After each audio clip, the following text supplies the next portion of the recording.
अग्निवीरों को मिलते हैं कौन कौन से फायदे, जानिए नियमित सैनिकों की तुलना में उनमें क्या है अंतर। तो दोस्तों इस वीडियो को आप समझने की कोशिश कीजिए और वीडियो को पूरा देखें ताकि आपको पूरी की पूरी वीडियो समझ में आ जाए। अग्निपथ योजना का उद्देश्य सेवारत सैनिकों की औसत आयु को कम करके सशस्त्र बलों में युवाओं की भर्ती करना है। सियाचिन ग्लेशियर पर तैनात 22 साल के अग्निवीर की मौत ने सशस्त्र बलों में भर्ती के लिए लाई गई अग्निपथ योजना और इसके तहत मिलने वाले लाभों पर ध्यान केंद्रित कर दिया है। महाराष्ट्र के बुल्डाना के रहने वाले ऑपरेटर अक्षय लक्ष्मण गावटे की 21 अक्टूबर को बेचैनी की शिकायत के कारण मौत हो गई। उससे लगभग 10 दिन पहले पंजाब के मनसा जिले के एक अन्य अग्निवीर अमृतपाल सिंह की जम्मू कश्मीर के राजौरी सेक्टर में संतरी ड्यूटी के दौरान आत्महत्या कर ली थी। गावटी की मृत्यु के बाद कांग्रेस नेता राहुल गांधी ने सेवा के दौरान उन्हें ग्रेजुएटी और अन्य लाभ न मिलने और उनके परिवार को पेंशन लाभ न मिलने की आलोचना की है। राहुल ने एक्स पर पोस्ट किया, अग्निपथ भारत के वीर का अपमान करने की एक योजना है।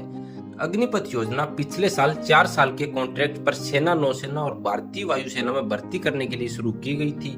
6 महीने की ट्रेनिंग के बाद 4 साल के अंत में 25% तक अग्निवीरों को नियमित आधार पर सेवाओं में शामिल किया जाएगा।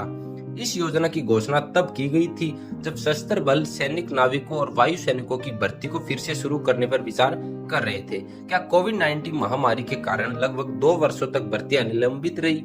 वर्तमान में चिकित्सा शाखा के तकनीकी संवर्ग को छोड़कर सभी नाविकों, वायु सैनिकों और सैनिकों को इस योजना के तहत सेवाओं में भर्ती किया जाता है।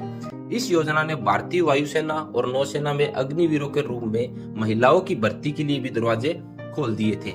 सेना ने 2019 में अपनी सैन्य पुलिस कोर में महिला सैनिकों की भर्ती की प्रक्रिया शुरू की। सरकार ने कहा था कि इस योजना का उद्देश्य सेवारत सैनिकों की औसत आयु को कम करके सशस्त्र बलों में युवाओं की भर्ती सुनिश्चित करना है। अग्निवीर का वेतन 30,000 रूपए से 40,000 रूपए प्रति महीने है। इसके साथ ही वो जोखिम और कठिनाइयां भत्ते के हकदार भी है।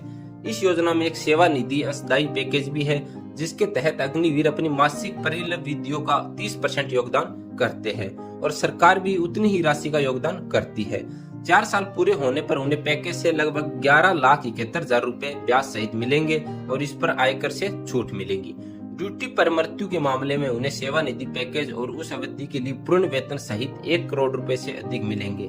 विकलांगता की स्थिति में वे सैन्य सेवा के कारण उत्पन्न या बढ़ी हुई विकलांगता की सीमा के आधार पर 44 लाख रुपए तक प्राप्त कर सकते हैं। नियमित सेवा पर कार्यरत सैनिक और 4 साल तक सेवा करने वाले अग्निवीरों के बीच में सबसे बड़ा अंतर यह है कि सैनिक को रिटायरमेंट के बाद पेंशन मिलेगी जबकि अग्निवीर को नहीं। हालांकि अग्निवीरों में से 25% जो 4 साल के बाद सेवा में शामिल हो जाएंगे, सेवानिवृत्ति के बाद पेंशन के लिए पात्र होंगे। युद्ध में घायल होने की स्थिति में एक नियमित सैनिक के परिवार को फैमिली पेंशन मिलती है जो जीवन भर प्राप्त अंतिम वेतन के बराबर होती है। इस राशि पर कोई आयकर नहीं लगता है।